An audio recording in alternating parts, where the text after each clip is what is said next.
Acne. We've all been there, right? For some of us, it was just a thing in high school. For others, it's a battle that sticks around. But what if I told you there's a whole world of biology, myth, and some pretty incredible science happening just under your skin? Today, we're going to dive deep and get the full story. And let's be real, we have to start here. Because anyone who's ever dealt with a bad breakout knows it's not just about what you see in the mirror.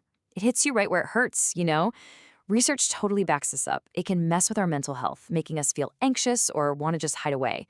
So if you've ever felt that way, you are so not alone in this.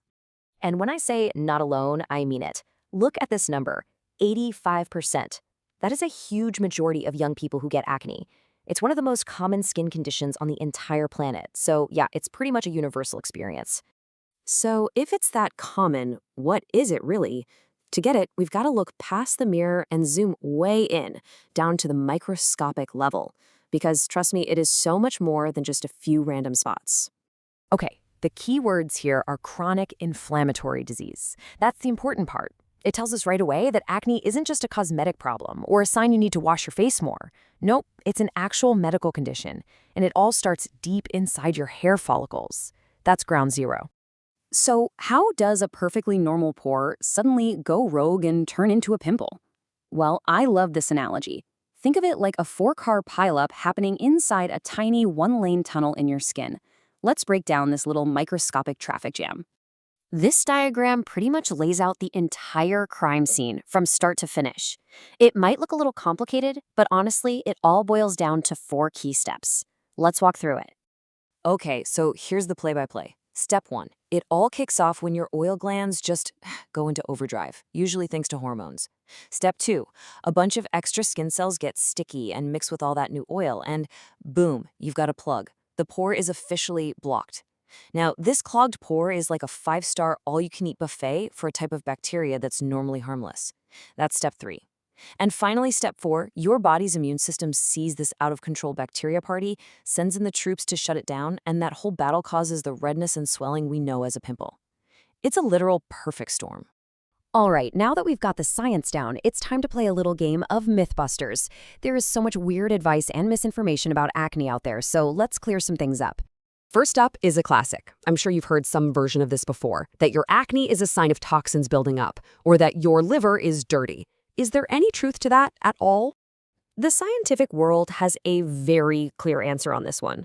Nope, absolutely not. It is a total myth. Acne starts in the skin, in the hair follicle. The liver? Well, the liver's not even in the picture. Okay, what about the bacteria we talked about? Since bacteria are involved, does that mean acne is some kind of contagious infection you can catch from someone else? No, definitely not. While bacteria play a huge role, it's not like an infection you catch. See, that bacteria is already on everybody's skin. It only becomes a problem when it gets trapped inside a clogged pore. So you can relax, you are not going to get acne from sharing a pillowcase. All right, let's wade into one of the most debated topics in dermatology, diet. For decades, the experts said there was no connection, but now, well, the science is starting to show some really interesting links between what we eat and our skin. The main idea to wrap your head around is the glycemic index. Basically, high glycemic foods, think sugary drinks, white bread, junk food, make your blood sugar spike like crazy. And some studies suggest that this spike can trigger hormones that, you guessed it, tell your oil glands to start working overtime, kicking off that whole acne chain reaction we saw earlier. But it's not all bad news on the food front. Research also points to some skin-friendly heroes that might actually help.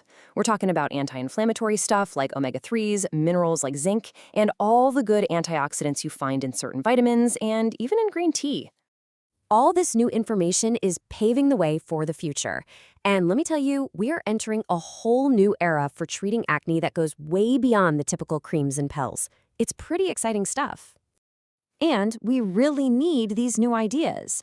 A huge challenge right now is that the acne bacteria is getting smarter and more resistant to the antibiotics we've been using for years. So that's really pushed scientists to get creative and attack the problem from totally new angles. And that creativity is leading to some amazing new options. For instance, there's photodynamic therapy, which uses special light to basically shrink oil glands and kill bacteria. There are these cool microneedling patches that can deliver medicine right into a single stubborn spot. And there are even things called antimicrobial peptides, which are kind of like tiny smart bombs that target just the bad bacteria. So the big takeaway here is that our understanding of acne is just exploding, and that's leading to smarter, better treatments.